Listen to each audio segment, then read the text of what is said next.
Cuando el neurólogo habló, lo hizo como quien apunta con una linterna en una habitación oscura, directo, sin rodeos. Hay un hábito de 1 minuto que puede activar su memoria, dijo, y su voz, serena, contenida, llenó la sala de espera como una promesa simple. Clara apretó las manos sobre el bolso y le observó con esa mezcla de curiosidad y recelo que trae la edad. Muchas cosas se vuelven urgentes y a la vez difíciles de creer. ¿1 minuto?, preguntó ella, con la voz un hilo, porque el mundo le había demostrado que las soluciones sencillas a veces son las más revolucionarias. El doctor Mateo sonrió, con la calma templada en años de práctica. Era un hombre que olía siempre a café recién hecho y que tenía la costumbre de pasear un dedo por la carpeta donde apuntaba las notas, como quien recorre los contornos de un mapa que ya ha leído muchas veces. No es una pastilla, ni una terapia larga, dijo. Es un gesto breve, cotidiano. Y además, le enseñaré un truco que le ayudará a cuidar lo que come y, de paso, a mantener la memoria en forma. Clara recordaba con nitidez el aroma de la cocina de su madre, tomate asado, pan caliente, el latido bajo de una olla. La memoria, le habían dicho, no es solo un archivo en la cabeza, es también un conjunto de rutas sensoriales. Si recuperamos esas rutas con actos sencillos, explicó él, podemos fortalecer conexiones que con la edad se vuelven más frágiles. Y conectar esa práctica con la despensa tiene doble beneficio. Cuida su alimentación y estimula la atención, la percepción y el recuerdo. Antes de que Clara pudiera preguntar cómo empezar, el neurólogo dibujó en la pizarra una lista numérica. 9 palabras, cada una ligada a un gesto de almacén. Son alimentos que, sorprendentemente, muchas personas colocan en el frigorífico por costumbre, y eso les roba sabor, nutrientes o textura. Si usted aprovecha 1 minuto cada día para manejarlos con intención, nombrar, oler, colocar en su sitio correcto, estará haciendo un ejercicio cognitivo y práctico. ¿Le parece si se lo explico con calma y lo probamos ahora? Clara asintió. Salieron de la consulta con una hoja donde él había escrito la rutina. 1 minuto al día, frente a su despensa o encimera, pasando por cada alimento, nombrándolo en voz alta, recordando cómo debe guardarse y haciendo el ajuste necesario. El gesto era simple, pero llevado con atención funcionaba como una gimnasia para el cerebro. Atención focalizada, memoria de trabajo, asociación sensorial y acción motora. Esa tarde, Clara volvió a casa con un propósito nuevo. La cocina le recibió con la luz tibia que entra por la ventana y una sinfonía de sonidos domésticos, el murmullo del grifo, el roce de un frasco, el crujir de una bolsa de pan. Se colocó frente a la encimera, puso el temporizador del móvil 1 minuto y empezó. Le gustó la forma en que el tiempo corto quitaba el miedo a comenzar. Era manejable, concreto. Empezó por el número 9 y fue descendiendo hasta el 1, como una cuenta regresiva que en lugar de apagar algo, encendía recuerdos. Número 9. Café, granos o molido. No lo refrigeres, se dijo en voz alta. Mucha gente piensa que la nevera preserva el aroma, pero para el café es la humedad la que lo traiciona. El frío produce condensación en el envase cuando se saca y se guarda, y ese agua, microscópica pero persistente, altera los aceites volátiles responsables del aroma.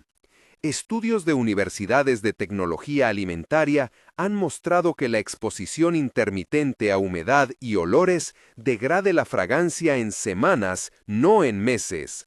Recomendación: conserve el café en un recipiente hermético a temperatura ambiente y lejos de la luz directa, preferiblemente en un armario seco. Pro tip: use frascos de vidrio con cierre hermético y guarde un tarro pequeño para el día a día cerca de la cafetera. Así evita abrir el envase mayor constantemente y reduce la entrada de humedad.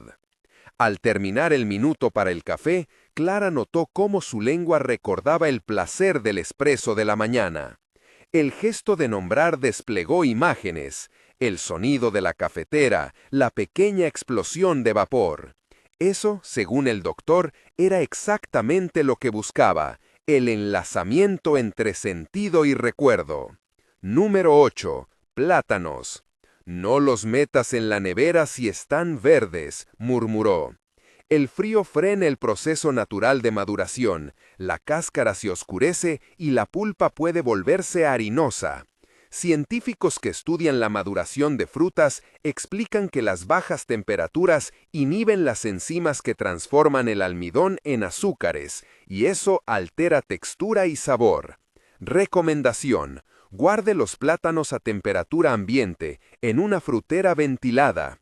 Si ya están muy maduros y quiere alargar su vida, entonces sí puede refrigerarlos por un corto periodo, pero la piel se oscurecerá sin que la pulpa se estropee de inmediato. Pro tip: si le gustan menos maduros, envuelve el rabillo con film para ralentizar la maduración. Si quiere conservarlos para smoothies, pélelos y congélelos en porciones. Número 7. Pan. Aquellos que han luchado con migas y corteza conocen la verdad. El frigorífico es el enemigo del pan. El frío acelera la retrogradación del almidón, un proceso por el cual las moléculas de almidón vuelven a cristalizar y el pan se seca más rápido. Investigaciones en ciencia de los alimentos muestran que el pan guardado en frigorífico se pone duro en días, mientras que bien envuelto a temperatura ambiente mantiene mejor la textura por 48 a 72 horas. Recomendación: guarde el pan en una bolsa de papel o un paño en un lugar seco para el consumo a corto plazo. Para más tiempo, corte en porciones y congele. Pro tip: para descongelar, páselo por una tostadora o hornéelo brevemente, así recupera parte de la textura original. Mientras acomodaba el pan, Clara recordó cómo su madre partía la hogaza y ofrecía una rebanada aún tibia. El acto de manipular el pan, de sentir la corteza, le devolvió un relato que parecía perdido. Número 6. Aceite de oliva. La nevera no es su casa, dijo en voz alta Clara, que había crecido con el olor del aceite en la cocina. El aceite, en frío, puede coger un aspecto turbio y volverse viscoso. Aunque eso no lo hace malo, sí puede afectar su sabor y textura. Además, la luz y el calor son sus verdaderos enemigos. La oxidación por exposición degrada compuestos beneficiosos como los polifenoles. Estudios de institutos de nutrición recomiendan conservar aceites en botellas oscuras y en un lugar fresco, por debajo de 20 grados, lejos de fuentes de calor. Recomendación: mantenerlo en un armario oscuro, no lo refrigere salvo en casos excepcionales de climas muy cálidos y por períodos cortos. Pro tip: si el aceite se pone opaco por el frío, deje la botella a temperatura ambiente un rato, recupere el color y el aroma tras unos minutos. Número 5. Cebollas enteras. Clara tuvo que pensar un momento antes de nombrarlas. Muchos guardan cebolla en la nevera tras cortarlas, eso es distinto. Las cebollas enteras pierden su firmeza y pueden humedecerse en un frigorífico por la acumulación de condensación. Además, el frío puede promover brotes o pudrición en condiciones de humedad. Recomendación: almacene cebollas en un lugar seco, ventilado y oscuro, separadas de patatas. Si las corta, sí, conserve la porción en un recipiente hermético en la nevera por pocos días. Pro tip: use cestas de malla o bolsas de papel perforadas que permitan la circulación de aire y eviten la humedad. Número 4. Ajo. El ajo también merece un trato delicado, comentó Clara, pensando en los ajos de su pueblo que colgaban en trenzas bajo el alero. Conservado en frío y humedad, el ajo puede brotar o desarrollar moho. En condiciones secas y ventiladas se mantiene mucho mejor. Estudios de horticultura sugieren que el ajo se guarda óptimamente a temperatura ambiente, entre 15 y 18 grados centígrados, y en seco. Recomendación: manténgalo en un recipiente aireado fuera de la nevera. Si lo pica y no lo usa, guárdelo cubierto en aceite en la nevera, pero no por períodos prolongados, por riesgo de botulismo si no se maneja adecuadamente. Pro tip: conserve dientes enteros y solo corte lo que vaya a usar. Si prepara pasta de ajo para conservarla, considérela congelada en pequeñas porciones en vez de en aceite a temperatura ambiente. Cada gesto reforzaba un circuito. El doctor le había dicho que el cerebro aprende por repetición y por sentido: ver, tocar, oír, oler. Cuando Clara olió el ajo recién cortado, un recuerdo de una abuela torciendo la mano alrededor de un mortero vino con fuerza. Sensaciones y nombres enlazaban. Número 3. Patatas. Nunca en la nevera, insistió Clara en su voz casi adolescente, mientras recordaba una época en la que las patatas quedaban duras y dulces tras una semana en frío. Las temperaturas bajas convierten el almidón de la patata en azúcares, lo que altera el sabor y puede cambiar la textura en la cocción. Además, la luz las puede transformar en verdes y producir solanina, un compuesto que, en concentraciones altas, resulta desagradable. Recomendación: guárdelas en un lugar oscuro y fresco, mejor entre 7 y 10 grados. No las lave antes de almacenar y manténgalas separadas de cebollas para evitar que la humedad de una afecte a la otra. Pro tip: antes de cocinarlas, corte la parte verde y descártela. Y si tiene muchas, considere la congelación tras blanquearlas para conservación a largo plazo. Número 2. Aguacates. El aguacate despierta pasiones y dudas. Si están verdes, el frío detiene la maduración. Si están maduros, el refrigerador puede conservarlos por unos días, pero su estructura y textura pueden alterarse. Investigaciones sobre etileno y maduración muestran que el control de la temperatura es clave. Manténgalos a temperatura ambiente hasta que alcancen la madurez deseada, y solo entonces refrigérelos por poco tiempo para frenar el paso al siguiente punto. Recomendación: gire la madurez según su necesidad. Si compra aguacates verdes y quiere que maduren más rápido, póngalos en una bolsa con una manzana y guárdelos a temperatura ambiente. Pro tip: para guardar la mitad de un aguacate, deje el hueso, espolvoree un poco de limón sobre la pulpa, envuélvalo en film y guárdelo en la nevera por 1 o 2 días.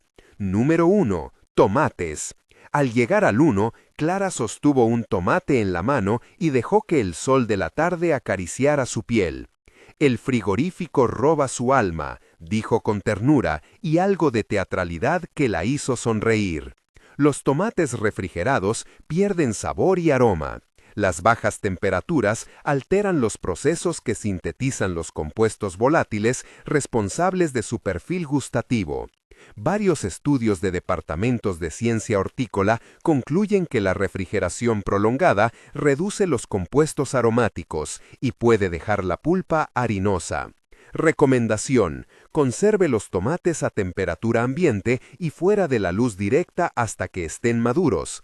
Si ya están maduros y necesita prolongar su vida un par de días, puede refrigerarlos brevemente, pero dejar que recuperen temperatura antes de consumirlos para recuperar parte del sabor. Pro tip: si quiere tomates intensos en guisos, elija tomates algo firmes y cocínelos. Para ensaladas, prefiera siempre tomates maduros a temperatura ambiente. Al completar la lista, el temporizador sonó y Clara se quedó en silencio unos segundos, con el pulso calmado y la cabeza clara. No era solamente la memoria de nombres, era un hilo que la conectaba con la práctica de cocinar, con la responsabilidad de cuidar lo que come y con un ejercicio repetible que no exigía más que intención: 1 minuto al día. El doctor la había guiado para que en esos 60 segundos hiciera algo más que ordenar, que evocara la historia asociada a cada comida. Así trabajamos la memoria episódica. le explicó en una visita posterior. Usted nombra el alimento, lo huele, recuerda un momento vinculado, lo coloca en su sitio correcto y anota mentalmente el porqué. Según él, esa combinación de lenguaje, percepción y acción motora activa áreas del hipocampo y de la corteza prefrontal. La atención sostenida mejora, la codificación del recuerdo se hace más robusta y la repetición fortalece las sinapsis.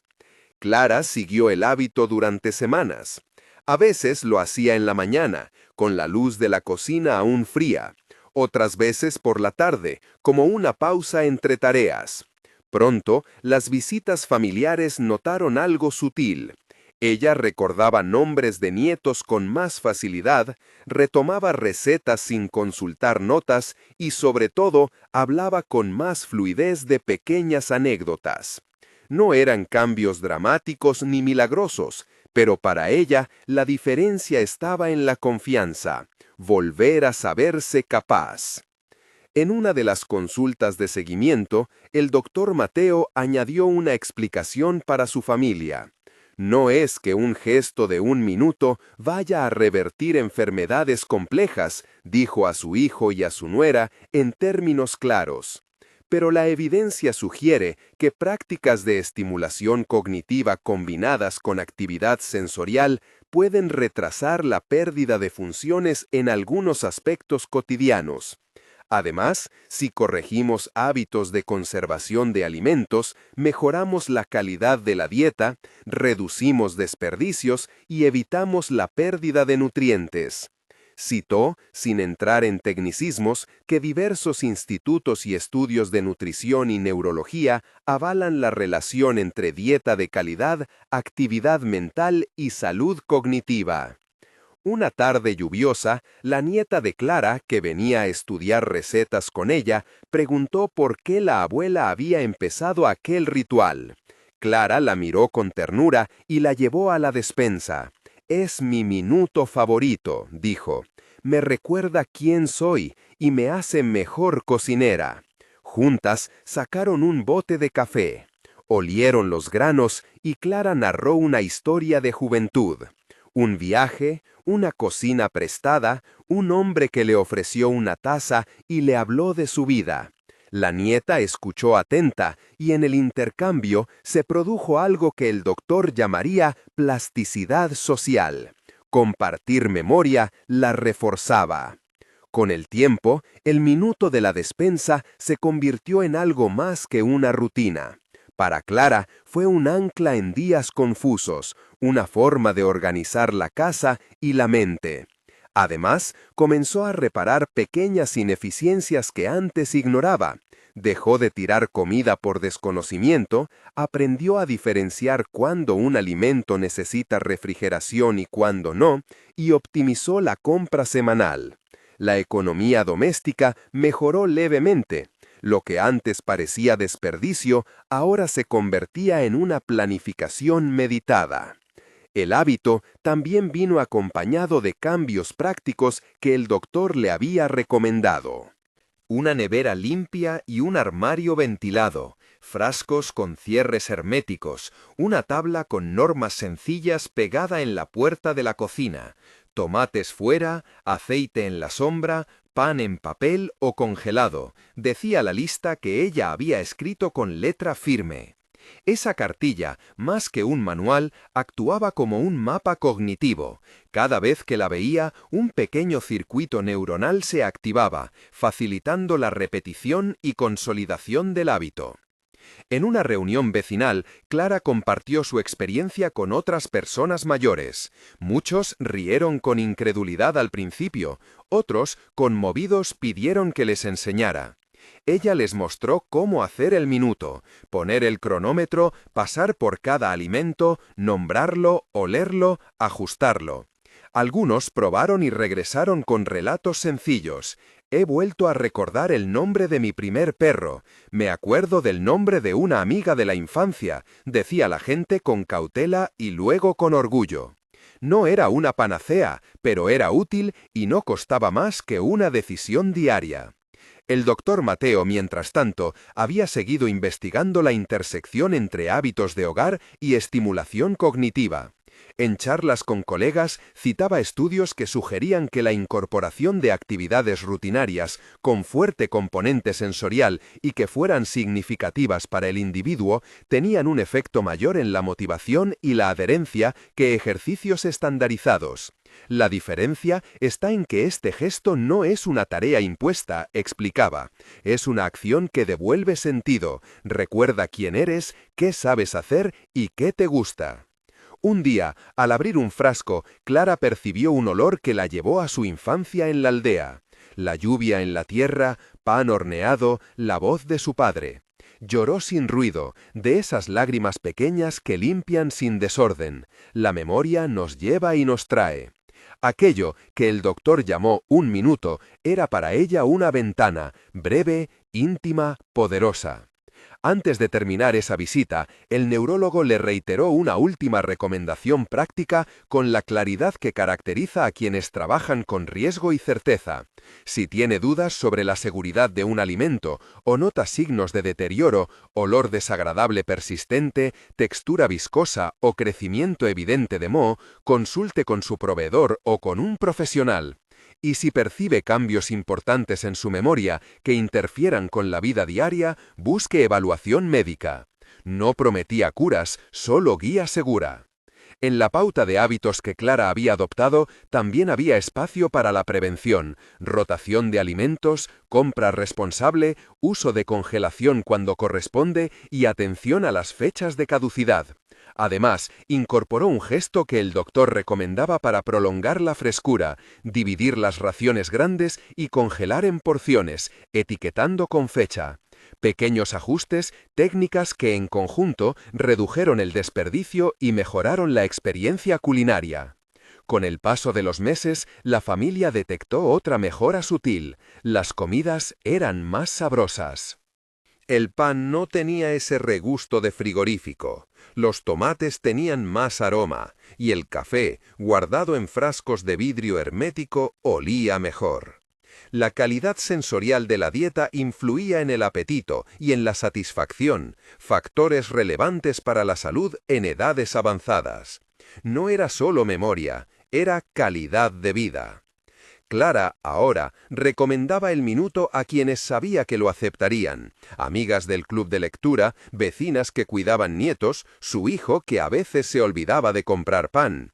No lo vendía como un remedio universal, sino como un gesto que unía cuidado personal y prácticos beneficios alimentarios. Es una excusa elegante para parar y mirar lo que tienes, decía, y nunca subestimen el poder de oler un café bien guardado. Al terminar cada sesión de su minuto, Clara anotaba mentalmente 3 cosas: el alimento, un recuerdo asociado y la acción tomada. Era una rutina con nombre y una intención clara. Para ella, aquella lista de 9 alimentos se convirtió en un mapa de pequeñas victorias diarias. Si alguien le preguntaba por la fuente de su decisión, ella mencionaba que el neurólogo le había explicado el trasfondo: estudios que relacionan estimulación sensorial, preservación de la dieta y mantenimiento de funciones cognitivas. Investigaciones de universidades de nutrición sobre la conservación de alimentos, recomendaciones de institutos de salud pública respecto a manipulación segura.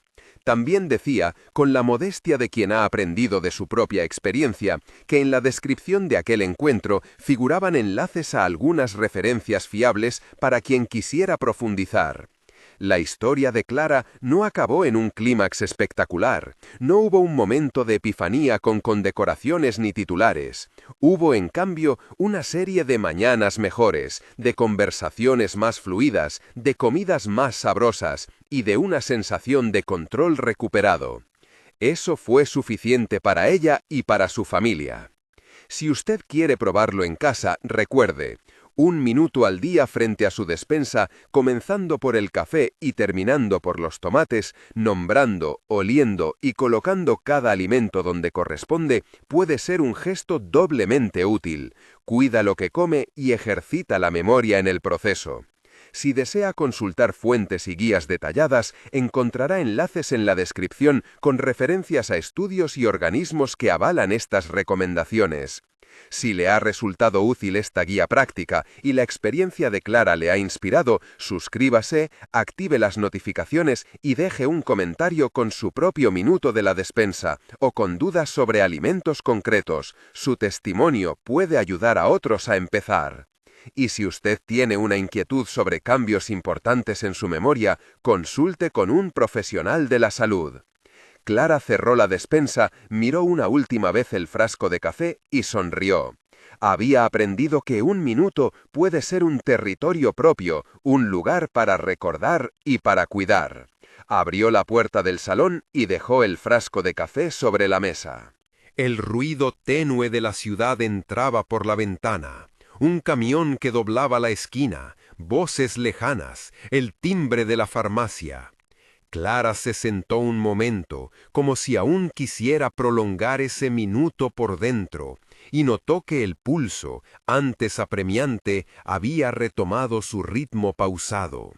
Era sorprendente lo rápido que algo tan breve podía instalar calma. A la semana siguiente, en la tertulia del club de lectura, alguien mencionó de pasada que había probado el minuto de la despensa y que los tomates de su huertecillo olían distinto. Se rieron al principio. Las señoras del grupo tenían un buen repertorio de escepticismos y anécdotas, pero la conversación derivó en confesiones, platos menos quemados, menos improvisaciones de última hora, menos alimentos olvidados hasta el punto de convertirse en problema. Clara habló sin ostentación, contó la rutina, las preguntas que se hacía y cómo etiquetaba las porciones. No era un sermón, era una invitación sencilla. Varias manos aceptaron intentarlo. Su hijo, al verlo en casa, se dejó llevar con menos resistencia. Compró frascos de vidrio, marcó fechas y comenzó a dividir los paquetes que antes quedaban abiertos en el fondo del armario. No fue un cambio espectacular ni inmediato. Hubo días en que las prisas vencieron al minuto, pero al cabo de un par de meses recordaba sin mirar detalles de la compra, encontraba ingredientes cuando los necesitaba y, lo más citado por él en voz baja aquella noche, el pan ya no tenía ese sabor extraño que desanimaba el desayuno. Cuando comentó esto con una sonrisa incómoda, Clara le devolvió otra sonrisa, la que no necesitaba palabras largas. El médico que la había aconsejado la vio en su revisión semestral y constató, con satisfacción profesional, una actitud de autocuidado más estable. No atribuyó a la rutina cada mejora, pero admitió que los pequeños ejercicios de memoria, integrados en tareas cotidianas, tienen peso en el equilibrio general. Reforzó la idea de vigilancia. Si aparecían cambios que alteraran la vida diaria, habría que profundizar. Clara asintió, sabía distinguir entre prevención y promesa. Con el tiempo, la práctica del minuto dejó de ser exclusivamente doméstica. En la panadería del barrio, la dependienta comentaba con clientes habituales sobre cómo conservar mejor el pan. En la asociación de mayores, un taller improvisado enseñó a envasar y etiquetar conservas caseras. Ninguno de estos movimientos tuvo gran pompa. Fueron gestos domésticos que se multiplicaron por cercanía. Eso, pensó Clara, era quizá la medida justa del éxito, algo útil que se transmitía sin ruido. Al anochecer, cuando la casa se llenaba de la calma que precede a la noche, Clara colocaba los frascos en una línea ordenada y repasaba mentalmente la lista de 9 alimentos. Cada nombre evocaba una memoria. El café con su aroma húmedo de tarde de lluvia. El pan de la abuela, todavía tibio en recuerdo. Los tomates de verano, rojizos y dulces en la lengua. No todas eran memorias perfectas, ni todas vividas sin grietas. pero esa mezcla de sabor y recuerdo la sostenía. El minuto había recalibrado algo íntimo, la relación con lo que se come y con lo que se recuerda. Al cerrar la cocina esa noche, miró la luna asomando entre tejados y pensó en lo cotidiano como un territorio donde se libran muchas pequeñas batallas. No todas se ganan, ni todas merecen épica. Algunas solo requieren atención, un gesto sostenido, la modestia de volver a preguntar, ¿esto está bien? Y con esa pregunta, actuando como una brújula, Clara entendió que su gesto no buscaba heroísmos, sino presencia. Guardó las llaves, sonrió de nuevo y se encaminó a la cama con la sensación de haber hecho, una vez más, lo que estaba a su alcance.